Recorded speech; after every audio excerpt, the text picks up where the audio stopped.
Happy Monday, everybody. Hope everybody's doing good. This is a good story. This is actually good news coming to us from CNN with their damn pop ups. Everyone needs to make a buck, right? Especially if you work for TSA, you definitely need to make a buck. And they're finally getting their paycheck. So airport wait times plummet from hours to minutes. Look at that.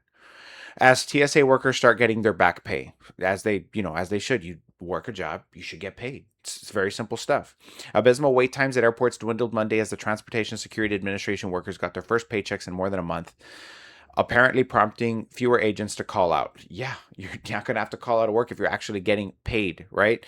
One TSA worker in Houston said he'll finally be able to buy food, gas, and the medication he needs. Others hope to pay their missed rent before they get evicted. So it is a terrible situation. I've been getting, like I said, don't get a lot of views. Very happy for the 20 to 15 to 20 people that actually watch my videos, but from the few that do, that are Trumpers, they've been very vocal about the fact that this whole TSA debacle has all been the left's fault. If the Democrats and the progressives in Congress and the Senate actually wanted to get off their butts and just, agree with Trump, none of this would be happening. And when when the last game that you have in town is shutting down the government because you're trying to get something done, not ideal, not good, but definitely something that Republicans have done every single time they want to get a terrible piece of their own legislation through, you know, through office. I mean, there's a reason why a woman doesn't have a right to choose anymore.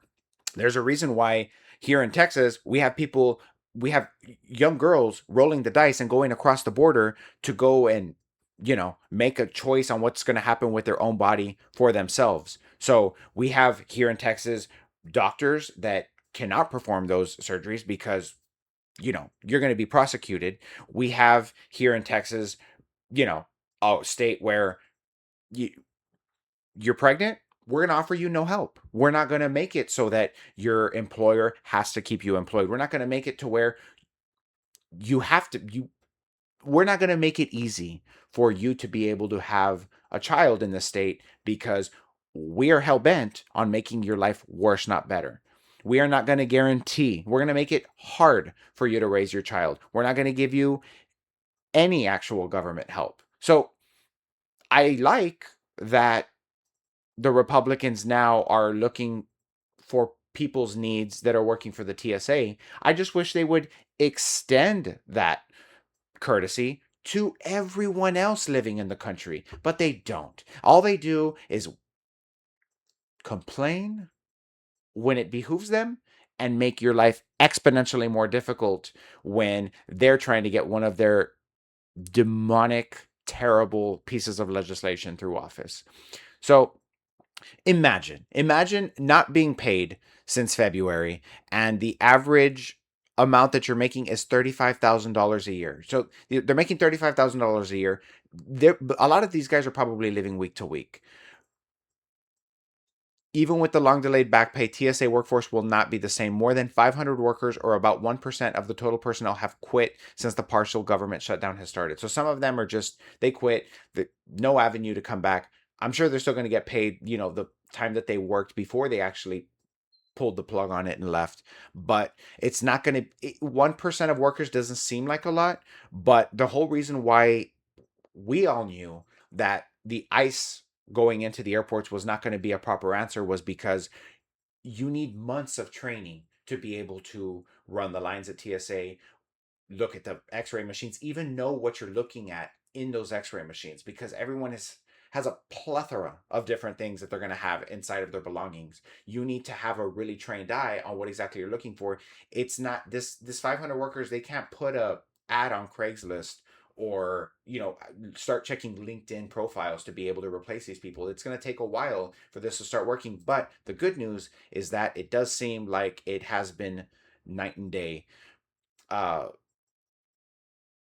by Monday afternoon, even the longest wait times at many major airports was less than 30 minutes. So, huge improvement, which is good. Like I said, this is good.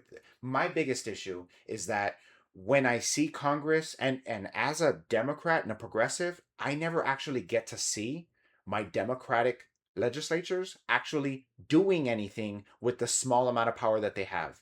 So, when you're not a majority, the only card that you have left in your deck is to gum up the government. That's the reason why we're stuck with this terrible freaking Affordable Care Act. We're stuck with this broken Affordable Care Act because Republicans refused to work with Obama when he wanted to get anything done. They didn't allow him to put his Supreme Court justices on the bench. They didn't allow him to move on any of the legislation that he actually wanted to. And he, to be honest, Obama wasn't even that progressive. The Affordable Care Act, the structure that it actually is now, was a Mitt Romney plan. It's a Republican plan, and even then, they they went out of their way to make it as hard and as difficult as possible.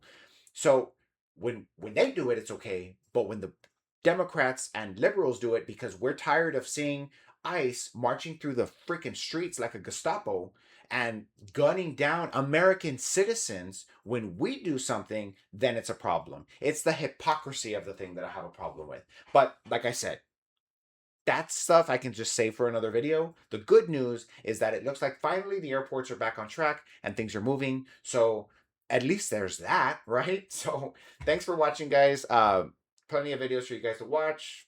Like, subscribe to my 30 subscribers. Love you guys. Thanks again for watching.